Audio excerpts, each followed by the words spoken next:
Ilang araw na nga lang at matatapos na ang mga pinipinturahan nila dito sa bahay. Pero dito sa loob ng bahay, pati na mga kwarto namin tapos na. Kaya naman nag-uunti-unti na din ako ng paglilinis at pagliligpit ng mga gamit namin. Sobrang nakakapagod kasi pag ginawa ko to ng sabay-sabay. Kaya bawat araw, pa isa-isang gawa lang. At least, nababawasan ko ng paunti-unti ang mga gawain ko.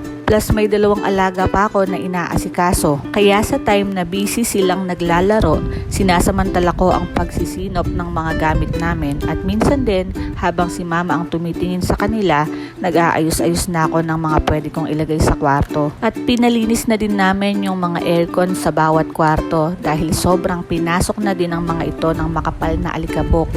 At pagkatapos kong maglinis ng kwarto, nung napaliguan ko na din si Gray at si Blue, kumain na muna kami ng tanghalian. Pagkatapos, naligo na din ako at nagkulong na kaming mag-iina dyan sa kwarto namin. Araw-araw, sobrang init. Nahihirapan na nga din palamigin ng aircon yung maliit naming kwarto. Dahil grabe din naman kasi yung sikat ng araw, nakakapaso ng balat. Kaya malaking ginhawa din ang nabibigay na lamig ng aircon sa ganitong panahon, lalo na kung may mga anak kang maliliit pa. Yan na ngayon ang bagong damitan naming mag-iina. Wala na yung malaking cabinet ko dito sa kwarto.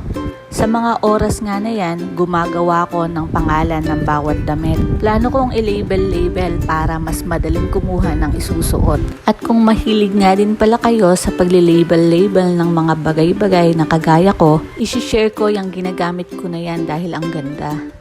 Nabili ko lang ito sa Shopee pero nakalimutan ko na kasi yung pangalan niya. Pero i-comment ko na lang sa comment box pag naalala ko. Ang mura lang din ng pagkakabili ko dyan. Eto nga pala yun, may kasama na yung bala at may nabibili din dyan pagka naubos mo na yung isang bilog na bala niya. Itatapat-tapat mo lang sa letter hanggang mabuo mo yung isang pangalan na binubuo mo. Tapos, ikakat mo na siya. Ang ganda din ng pagkaka-emboss ng letter at isa pa, waterproof siya kaya okay na okay kahit mabasa. Perfect nga ito sa lahat ng gusto mong lagyan ng pangalan. Saka madami ka rin choice about sa kulay ng mga bala niya.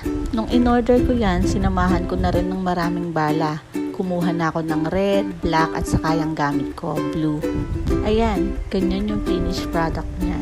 Kung ako lang ang kukuha ng mga damit dito, kayang-kaya kong i-maintain yung magandang ayos na yan. Ewan ko lang sa mga mister na parang binagyo kapag kumuha ng damit sa damitan. For sure ako maraming misis ang makaka-relate dito. So paano? Eto lang muna sa ngayon. Salamat uli sa time. Bye for now.